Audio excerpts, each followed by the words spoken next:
So by now, you probably got a good idea of what the little voice is and how it shows up. And probably one of the most common little voice statements, that incessant chatter that bugs you in the brain, is one that I call not blank enough. Now you can fill in the blank. It'll be not smart enough, not fast enough, not old enough, not young enough, not pretty enough, not good looking enough, not talented enough, whatever it is that when you come up against that moment where you have the opportunity to get bigger, is that the little voice says, you're not smart enough, you're not good enough. And again, the real issue here is to understand one thing. The little voice is not really you.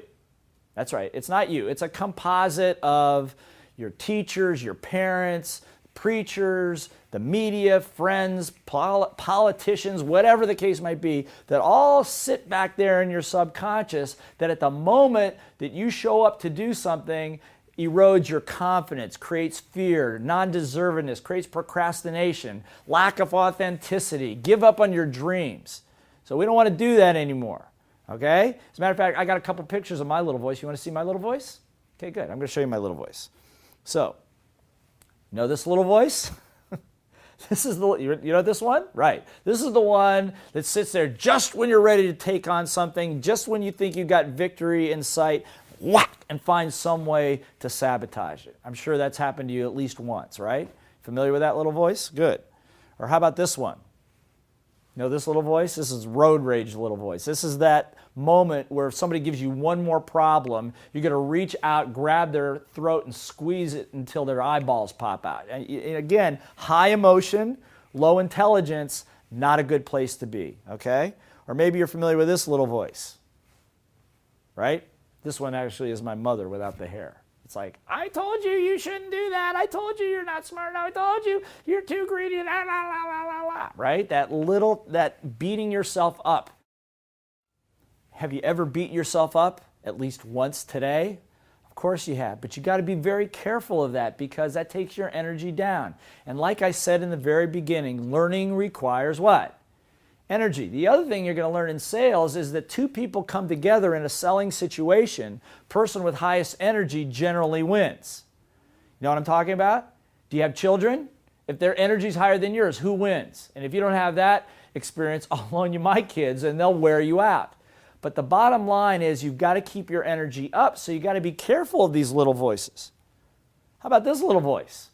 It's like, oh, the government will take care of me. Somebody save me. I'm afraid. I can't. You know, never being, wanting to make more money, wanting to make a sales call, wanting to go to the gym, wanting to form a new relationship with somebody, but being afraid. Well, what if I fail? What if I can't do it? What if it doesn't work? All that stuff.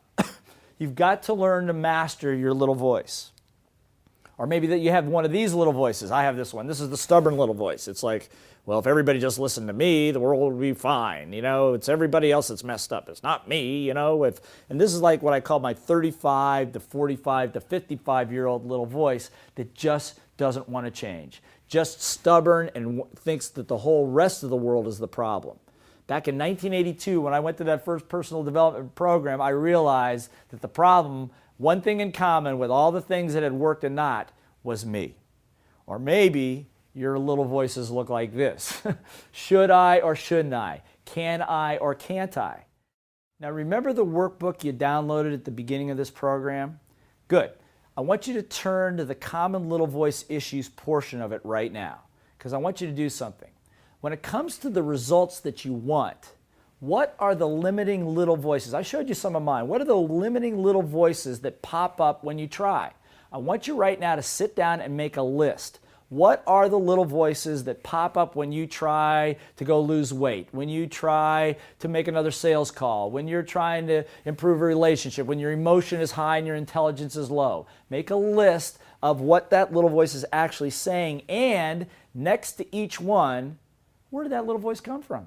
When was the first time that you started doing that? Or was it your parents that did the same thing and you're just copying them? It'll be very enlightening for you to go through this process, and trust me on this. By simply doing this process, you are already automatically beginning to reprogram the little voices in your brain so that now you're in control rather than the little voices being in control.